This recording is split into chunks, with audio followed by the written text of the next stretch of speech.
అండి నా పేరు సయ్యద్ మహబూబ్ బాషా జానో జాగో జాతీయ కార్యదర్శి నేను ఈరోజు 14వ తేదీ ఆదివారము నంద్యాల నుంచి డెమో బండ్లో ప్రయాణం చేస్తున్నాను కడప వరకు. ఈరోజు ప్రయాణం చేయడం ముఖ్య ఉద్దేశం ఏమంటే నిన్న railway board number Nandyal railway board number Zubair అనే వ్యక్తి పేపర్లో సిటీ కేబుల్లో తర్వాత యార్డ్లలో నేను ఒక రైలు వేయించాను. ఈ రైలు దీనికోసం నేను ఎంతో పోరాటం చేశానని చెప్పినాడు. అతనితో మేము మాట్లాడితే ఈ రైల్లో బాత్రూములు లేవు, బాత్రూమ్ లేక మహిళలు ఇబ్బంది పడుతున్నారు.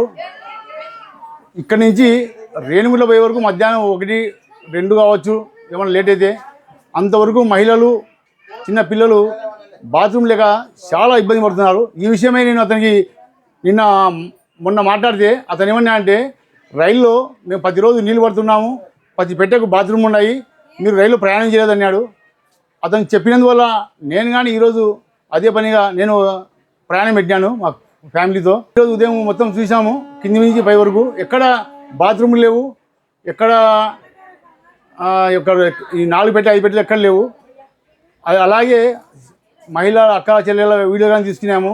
ఎందుకంటే ఈరోజు మేము చెప్పే విషయం అంటే ఒక రైల్వే బోర్డు నెంబర్గా ఉండి మీరు చేయని దానికి నేను దానికోసమై గుంటూరు విజయవాడ అన్నీ తిరిగి చేసినాను, సాధించాన్నారు. సాధించిన ఏం లేదు. ఇక్కడ మేము జానో జాగో వేదిక ద్వారా చెప్పేది ఏమంటే ఈరోజు ఇప్పటికైనా మన పార్లమెంటు సభ్యులు పోచా బ్రహ్మానంద రెడ్డి గారు స్పందించి, అలాగే మిత్రమా రైల్వే బోర్డు నెంబర్ గారు మీరు కానీ స్పందించి బాత్రూమ్ ఏర్పాటు చేయండి. లేకుంటే మీకు ఈ కష్టాలు తెలియాలంటే ఎంపీ గారు కావచ్చు, లేకుంటే మీ రైల్వే బోర్డు నెంబరు రైల్వే అధికారులు కావచ్చు, మీరు మీ కుటుంబ సభ్యులతో ప్రయాణం చేయండి. అప్పుడు ఇక్కడ మహిళల బాధ తెలుస్తుంది. మీరేమో ఫ్లైట్లలో సెంట్రల్ ఏసీల్లో రైల్వే తిరుగుతున్నారు. మధ్యతరగతి ప్రజల బాధ తెలియాలంటే, పేద ప్రజల బాధ తెలియాలంటే ఇలాంటి డెమో రైలు తిరిగితే మీకు బాధ తెలుస్తుంది.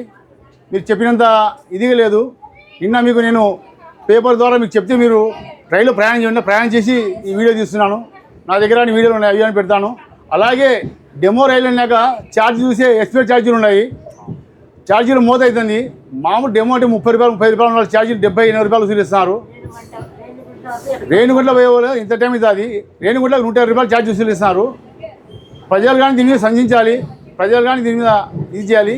ఇప్పటికైనా మిత్రమా రైల్వే బోర్డు నెంబర్ జుబేర్ గారు స్పందించి ఎంపీ గారితో మాట్లాడతారో, మీరు సికింద్రాబాద్ పోతారో గుంటూరు పోతారో పోయి దీనిలో బాత్రూమ్లో పెట్టాలని జానో జాగో వేదిక ద్వారా కోరుకుంటున్నాం.